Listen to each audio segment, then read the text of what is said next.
Hello ladies, welcome to the podcast Living in Your Feminine with me, your host Victoria Jancke. This is a safe place for you sisters. We're going to talk about all the feminine subjects, what it means to be a woman, how you thrive as a goddess, how you be successful in business, but we're also going to talk about subjects that people don't normally talk about, like miscarriage, because we want to educate people and also that women don't feel alone anymore. I have amazing experts who are going to give you so much value. So get a cup of tea and let's go. Welcome to another episode of Living in Your Feminine. Today I have a beautiful interview guest. Her name is Laura von der Groeben. She's a psychologist, a success and mindset coach, and a keynote speaker. Hello, Laura. Hello. Hello. So nice to be here. Thank you for the invitation. Thank you for being here. I am super excited for our little conversation today, and I encourage all the ladies and boys, take a tea, take a coffee, get comfortable, get your little blanket, your little doggy. It's gonna get very deep, very interesting. We're gonna talk today about funny dating stories, but also about narcissistic relationships. And a lot of people experience that, like myself, I did, and I know you did as well. And I'm so grateful you're here. And yeah, so let's start this whole thing a little bit easy. Tell me one thing about you that people, when they look at you, they wouldn't imagine that's you. Something funny or something weird. Something people wouldn't imagine about me. It's quite interesting. I'm a psychologist and I'm a super nerdy person and all about studying and stuff. But actually, before I studied psychology, I did a training as a carpenter. So I'm also a carpenter. Oh my God, can you do, whenever I have a house, can you do my carpets? Can you do all that for me? I can and give me psychology and like stuff. Therapy. Yeah, you do my table and then also give me like a therapy session. Yeah, we can combine it. Yeah, that is very cool. Oh my God, I love that. I love women who are just like, okay, I can do everything. I'm gonna heal you. I'm gonna like build a table. I'm gonna get you in the bed, like everything. Yeah, and it's actually super empowering because I went to a boarding school, a girls only boarding school. And then it was a nuns boarding school. So they decided after World War II that they don't want women to be helpless. And so they decided from now on you have to do like a carpenter or like cutting training, so that you really can do something with your own hands and you don't need a man anymore. Wow. Which is super progressive. Very progressive, also very feminism, right? Especially in Germany, cool. They're like, we don't need men, we can do everything alone. But it's so interesting because you, for me, and we're friends since a few months, not that long, but I feel very connected to you, and we met at a Tony Robbins seminar. And for me, you're very feminine, right? So, and but so cool that you do both. And maybe this is something, because we had this conversation a few days ago where we talked about like feminine and masculine. Maybe we can start like this and then. Oh yeah, that's beautiful. Yeah. So tell me, I remember yesterday we went like in a shopping mall and we were talking about like how it is when a guy opens you the door. And I mean, you're married now. And so how is it for you in your relationship? So what is like masculine for you and what is feminine? How's it like in your relationship? Can you give us some examples where you say like, oh, this is masculine and this is feminine? I have a beautiful example from yesterday night. Because at the moment, because of work things, I'm sleeping at a friend's house at the moment, and my husband is sleeping at another house in the same city, which is a bit awkward, but yeah, it's from the distances, it makes sense.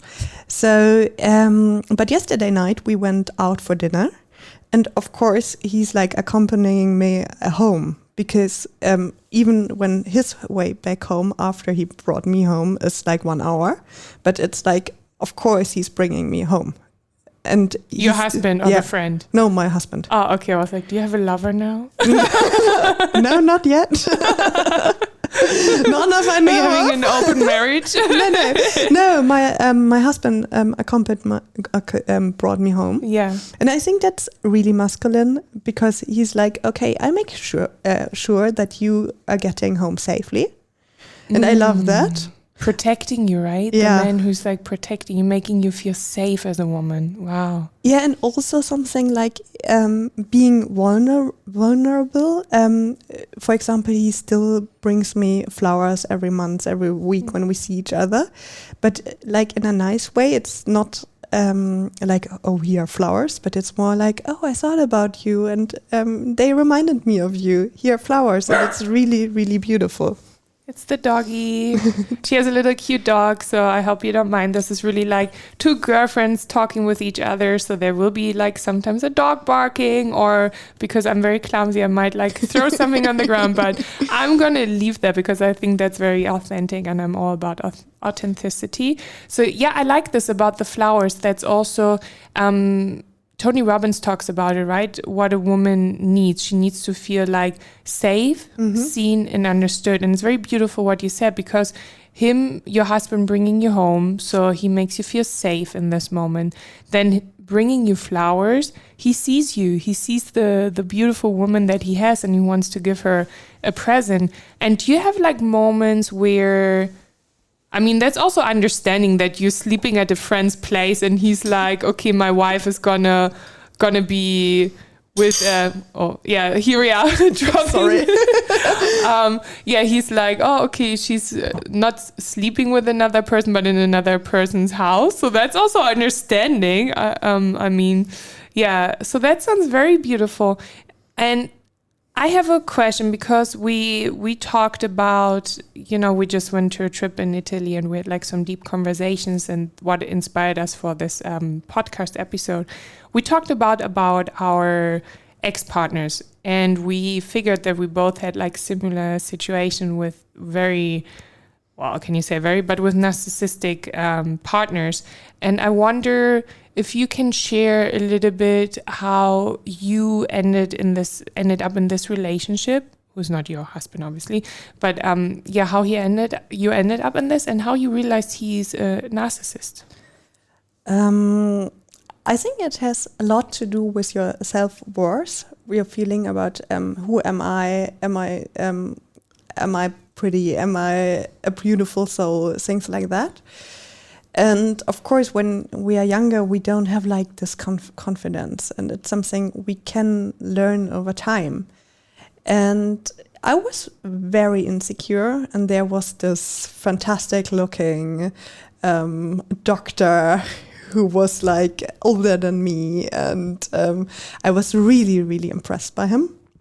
And I wanted to be like his perfect girlfriend. And I think this was like the first mistake I made.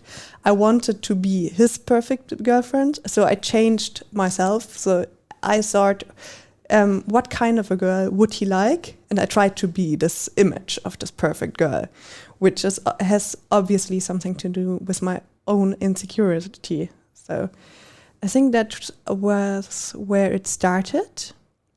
And then we started dating, and he crossed the first borders, but very slowly. So he tested is it okay to do that with her, or is it not? What can you give an example? What did he for do? example, we planned, I think we were together 3 weeks or 4 weeks, and everything was super fresh. And he was like, oh, I would like to go out with you, with my friends. Let's do a hiking trip to the mountains together. And I was super happy to meet his friends, and so looking forward to this event. And then not even a week, I think it was 5 days or something earlier, he said, okay, I just decided we are doing a boys trip. You're not invited anymore. Oh. And I felt so hurt, but I didn't want to tell him. I wanted to be like the cool, not over crazy girlfriend. And I was just, okay, if you want to do a boy trip, it's all okay with me. Let's do that, have a lot of fun. And this was like the first border he crossed. And I didn't, like I said, I was totally cool with it. But in my soul, I wasn't. I felt really, really hurt. But I think the right thing to do would be, so if this would happen again, I would say, no, here's something, I don't feel like that. If you want to do that, then I'm not the right girlfriend for you. Yeah, or communicating, right? Like, hey, I understand that you want to have a boys trip, but I was really looking forward that we go together on a trip with your friends, and maybe can you do your boys trip a little bit later, or you do your boys trip and then we meet your friends, or like communicate instead of like making him feel like, oh yeah, you do what you want. No, like what is it what we both want, right? Exactly. And with narcissists, it's it starts like with the small things, right? And how long have you been together with him? 3 to 4 years. Oh wow, long in time. Between, yes. Long time. It was quite serious. We spoke about marriage. We spoke about having children and stuff. Yeah. So it was really serious. Can you share the breakup? Because when you told me that story, I was like, whoa, okay. I thought I have like crazy breakups, but there was like... Yeah, that's some a crazy breakup. It was quite interesting. I would like to start with the evening before the breakup. Yeah. We had a really nice evening. We thought about, it was Thursday night, the evening before. And then we thought, we need a bit more time together. Let us do something romantic at the weekend. Let us cook a crazy dinner on Friday night, maybe a nice duck or something, and then on Saturday let's go out to the countryside. Let's rent some nice place. That is a really, really romantic trip we planned, and I was really in awe. Oh, how cool that we do something like that together, and really, really happy. And then it was Friday. I went to work, and he kissed me goodbye. Said, "Oh, you are such a beautiful lady," and I was really in love and happy to go to be with him. And then when I came home on this Friday night, I decided, I had this first idea, should I go shopping without him, shopping all the things for the dinner, the duck and stuff. And then I was like, no, he likes shopping so much, we will do that together. And I didn't stop at the shopping center. I went directly home, and from the outside I could see that the whole apartment was dark. And I was like, oh, maybe he went out for a walk, how beautiful. And really is still in this very cheerful mood and very looking forward to this amazing weekend together. And then I went inside, and I had a little bit of a strange feeling. And then I went into the flat, and the flat was empty. And we lived there together, so all his things were gone. And instead of him, there was a small post-it note where he wrote, I have my doubts. I wish you loads of strength. Goodbye. Wow. So he didn't even like break up with you over a text message. He literally left you a post note. He let me a post-it. I mean, today I can laugh about it, but there, I was heartbroken. I really had a breakdown at that moment. I was crying, sobbing, laughing all at the same time, and like looking at this note, and I couldn't understand the world. Did you try to call him? Like, what happened? Did you I tried to call him and to reach him, but I couldn't reach him for the next weeks. So this was also really worrying, because it was kind of cryptic, this message. You know, it was not like, it's over. It was like, I have my doubts. Okay. Of course, I was like looking forward to a light, and I was like, oh, he has his doubts. Maybe he's coming back in 3 weeks and we can start all over again. And I was so troubled back then. It was really, really hard. Wow. And like, maybe you can share a little bit how the weeks after, like, did you see him again? Did you have a conversation? And how, obviously now you're with a beautiful husband, how did you make the shift from having this like narcissistic relationships, because you had a few like me as well? How was the turning point for you that now you have this beautiful husband who's like, and I know him as well, he's definitely not a narcissist, at least from what I can see, but where when was this point, this like shift? And and maybe, did you see the guy again? Like what happened? Yes, then afterwards, 2 weeks afterwards, I quit my job because I was like, okay, I have this job in the middle of nowhere. I started this job to start a family with you. It was not even my dream job. So, and then I was without a job, and I felt so lost. And it was the first time in my life I really had like a heart pain, not a physical pain. My heart felt like it would break. So now I know where the term heartbreak comes from, because it's really a physical pain. And I couldn't eat for 3 months. I forced myself to eat. Like they're like those power bars who are really high caloric. So I only like put little bits of them in my mouth, and I tried to choose and to eat it, but it was so hard. I couldn't because my whole body was over and over with this grief.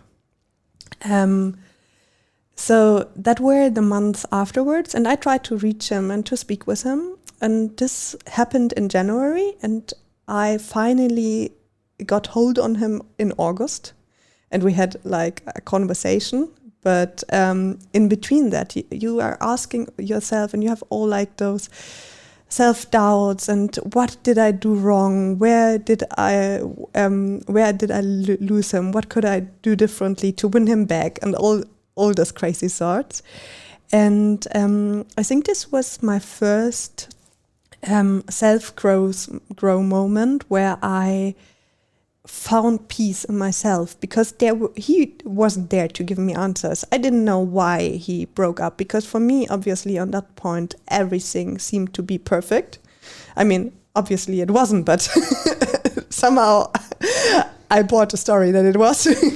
So to find peace with myself, this was really powerful.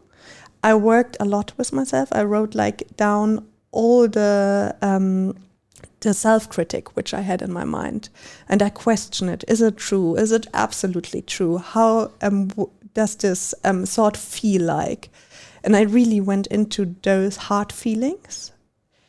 This was something I did in this half a year, and really found like, okay, he's not giving me answers. I need to find peace in myself. This was like the first step. And then there were a lot of crazy dating stories afterwards. But before you move on with this, because I think that's very important what you just said, getting the answers from yourself, because a lot of women or men, after a breakup, they are looking for this like conversation, for this last conversation with the ex-partner. But it's very beautiful what you said. You had the answers within yourself that you needed, and you were asking yourself also, when like your little mind comes and tells you like all these things like, oh, I'm not worth it, I'm not worthy of love, asking yourself, is that really true? How do I know it's really true? How would my life look like if this is not true? Who's doing these like questions? It's from Byron Katie, the work. Byron Katie. Yeah. It's really powerful. Very powerful. Reminded me of that. So really asking if that is really true. How can I be sure it's true? And what were the others? Like, the first one, is it true? The second one, is it really true? Then how does this thought feel is the third one. And the first one is like a bit difficult. If I wouldn't have this thought, how would I feel then? Powerful. Yeah. It's very powerful. I love that. So really going and asking these questions, and also knowing that you have the answers within yourself, that you don't need this last conversation. That's very beautiful. So then this guy, narcissist, you had another conversation. So what happened? Like, what was the whole process of you now being married and being in this beautiful relationship? What happened? Like, what did you do? Give us girls the little clues what we need to do. I'm single still, so I need to know as well. Yes. On the one hand side, it was still going out there again and to start dating again. Oh, do you want to share a funny dating story? Yes, I want to. Tell us. I need to to frame it because I'm a psychologist. I love like weird science stuff. So I did like this Tinder dating challenge where I just decided, okay, I'm going to date like 50 men, and I do that in half a year, and I'm like writing. The psychology? What are you writing down I did about? like a study with myself. What I do I like love about that. them? I did this in New Zealand. I was in New Zealand and I was like, I'm going to kiss so many guys and I'm going to rate them from 1 to 10. I found that. I was like 20. I was like, oh, wow, Jason, here's an 8. He didn't use too much tongue. And I did this with a kiss. Okay. Wait, ladies, you need to comment if you do that as well. I want to know if we're the only weirdos here. But okay, so you did like 50 men I did in like half a this year. study, Wow. and I dated like crazy. I had like 3 dates, and the funny thing is, I mean, me and my husband, we are friends since 2012, and he was always my escape in the evening. So we had like a dinner date at 8, and I had like a date at 6 and one at 7, and then I said, oh, I'm sorry, I need to go, I have like a dinner date with a friend. Oh, and that's your husband now, right? Yeah. Who was your friend then? Wow. Okay, so you started as friends. Yeah, we started as friends. It's Wow. a good recipe to start with your best friend. Yeah. Yeah. Also, to be friends honest, first. I wouldn't like tell him about all the dating stories. Yeah. But he knows everything. He knows everything. Wow. Because I saw him afterwards, so I told him all about the dating stories. Wow. I mean, nothing seriously happened with those dates. Yeah. I just went there and I wanted, because it was like, okay, I don't know, if I needed to force me to go out there again. So that was the reason why I invented the study, because I needed to make it somehow interesting or fun again. So it's also a good tip for you listeners to, if you know you have some self-sabotage things, to know what are your strategies to overcome it. And I knew I had this block to date, so how can I do it more interesting? Yeah. So study them. Yeah, study Give them. them or rank them how they kiss. Exactly.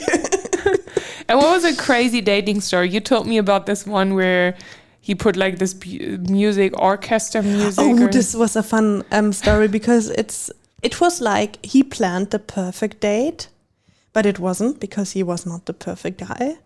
And he was really, I'm into art and classical music. So he bought art print for his wall in his flat, but it was like only a print. It was not an original art piece, and it was not even a good one. It was like one of those famous, very not so nice pictures. And he put it on the wall, and then he put on like opera music, like very classical areas where the people were like singing loudly, and it was not even a nice music to have dinner with. And then he cooked a very posh menu, but it wasn't ready when I went there. And it was all really awkward, and it felt like I think maybe he tried to be someone else in that case for me, and it didn't fit. So it didn't click. That's very interesting, because that's something that we should remember, right? Or remind ourselves of, to be your authentic self, because other people feel if you're not being yourself. And so I'm curious, so how did you end up dating your best friend? How long have you been friends before you started dating you and your husband? Oh, no, I have to do the math. I think like 8 years, 9 years. Wow. Yeah. And what was the shift? Because I think that's very interesting for the girls to hear. Like, I agree, it's important to start as friends first, to have like built this friendship. But then I'm asking myself, how do you do the shift from being friends to being lovers and being in a relationship? I think I have to start a bit earlier back to the dating study, because there I found out what is important for me. What do I like in men? how should they treat me? How, where are my borders? What do I like? What do I don't like? So to become more clear, who am I? And also, I did a lot of self-grow work, like who am I? Where are my strengths? What are my values in life? What is important for me? It's actually really funny because I wrote down a list of my dream boy, but not like a superficial list, more like a deep list where it was something like, okay, I want to have a man who is able to speak about his self-sabotage, about his not so nice personality traits, about his anxieties and stuff, where he's ready to work on himself. I wrote down, I want to have someone where I can grow spiritual with. I put like all of this list down, just to know, okay, who is the man who I want? But this is only one side. The other side is, who need I to be that I attract a man like that? How do I need to be? Yeah. Interesting. So you wrote down like a manifestation list of how your dream partner should be, but also in this, I love, this is what I learned as well. It's like, okay, we always attract, like, we are a mirror. Everything we attract this is something that we are. So if you're single and you want to attract your dream partner, become the dream partner first, and that's how you attract them. Exactly. Very good. And it was also good because I focused so much on myself that I wasn't even interested in find someone. I was happy with myself. I was on a point in my life where I was like, okay, I don't need a man. And I think that's very powerful. Don't need them. Wait, this is so good. Because that's also when it comes back to being in a narcissistic relationship, that's when we feel we need the man. We need their love because we don't feel like we have it. We're not good enough. Very powerful that you said this, and very powerful that in this space of your time when you felt like you have everything within you and you don't need someone to fill the love, that then you saw your husband not just as a friend, right? Like as more so. Yeah, exactly. And two things about that. The first thing, when I told the story earlier, where I couldn't set a border in my last more narcissistic relationship. We had the boundaries, right? Yeah, the boundaries, thank you. I had to set the boundaries with my husband. It was like in the first 3 weeks of our relationship where he had a girlfriend, his best friend, over years. And she was like, okay, if you come together with him, here I am. And I'm going to split you up. What do you mean? Explain. I don't understand. No, so he was in a relationship. He was in a while you were friends. No, I'm talking about another story. I'm going to that back. Yeah. Now he had also a best friend. So your husband. Yeah, my husband. Yeah. Before, we were together, and we were all three good friends. And she came to me and told me, if you are dating him and you're doing something I don't like, I'm going to split you up. And I felt very... That's what she said to you? Yeah, that was what she said to me. And I felt really threatened. Ooh, and catfight. The older one of mine, or the older version of mine, would have been like super cool, not tell him anything about it. But what I did, I was like, okay, I don't know if our relationship, it was really fresh. I think it was 3 weeks or something. Oh, when you already were in a relationship as an intimate partners. Okay. And then I was like, okay, I guess I know that he loves his best friend. I know that he preferred his best friend over his ex-girlfriend. So that's you? No, his ex-girlfriend. But you said he prefers their best friend, so you're the best friend, and then you turned into lovers. Okay, here's the misunderstanding. He had 2 best friends. He had me and the other girl. And the other girl, he threatened me. But he was together with her in a relationship or no? Never. Never. Never, but she threatened you. Yeah.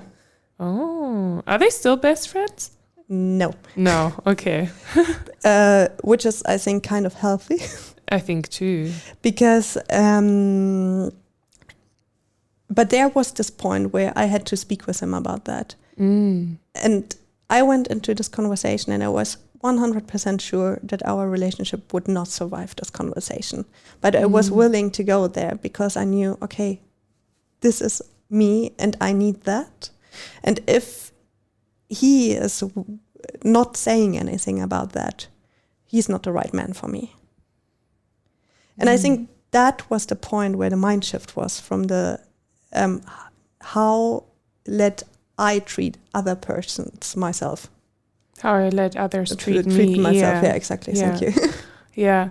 Wow, interesting. Because with the narcissistic partner, you were just like, yeah, okay, we do it like how you want it. And with your husband to say like, okay, I need to communicate my needs right now, and if he works with me on it, then it's great, and if he doesn't, he's not the right person. It's also from a point of like, I don't need you if something happens. I'm like home within myself. And so what did he do? He did talk with her? He did talk with her. Obviously, they're not friends anymore, so...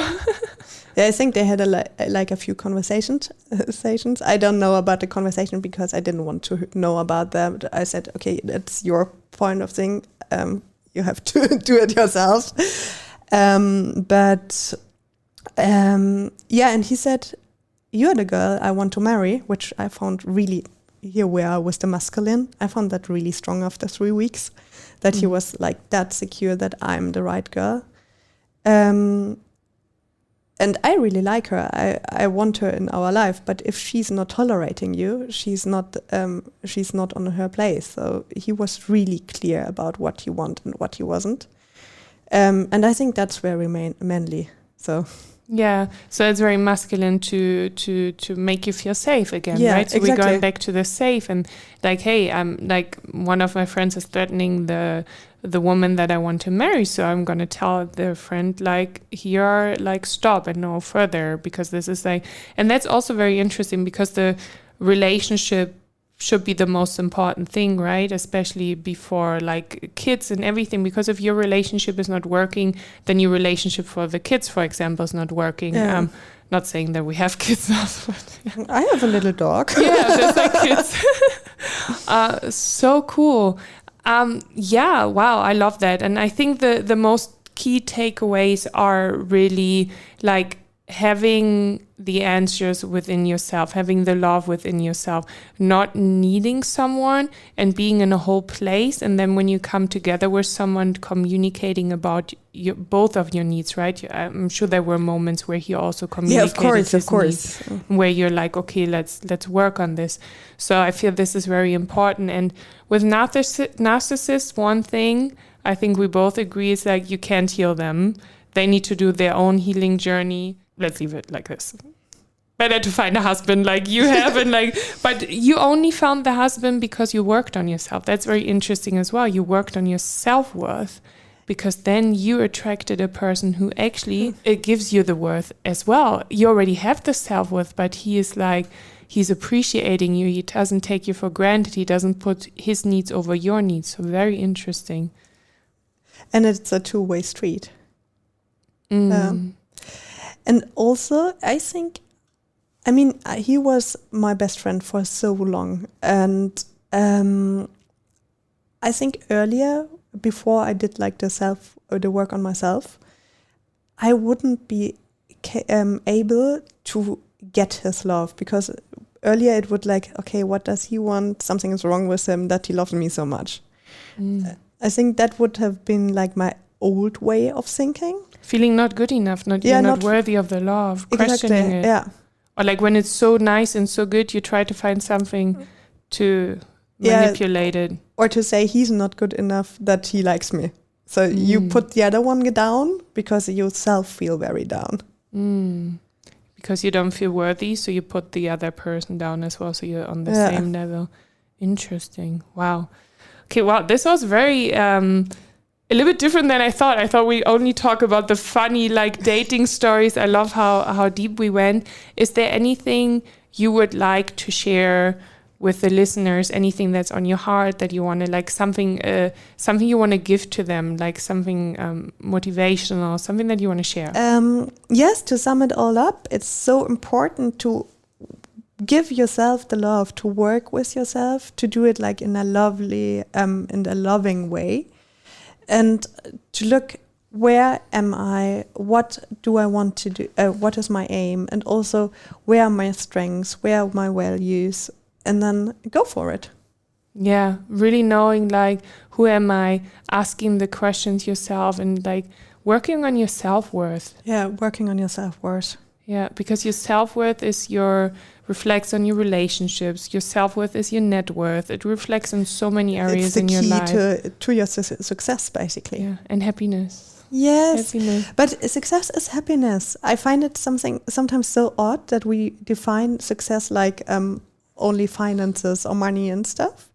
But success for me is, where do I want to go? Success for me is where I want to be. Yeah. Oh, there was a rhyme. I love that. Thank you, Laura. Where can my listeners find you? You want to share? Yes, on LinkedIn.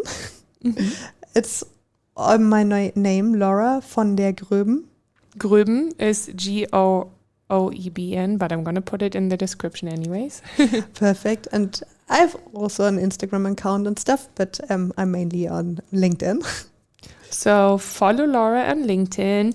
And I have a podcast. And you have a podcast too. It's in German though. It's in German so though, yeah. For the German listeners, you can check out her podcast. What's the name? Laura von der Groeben.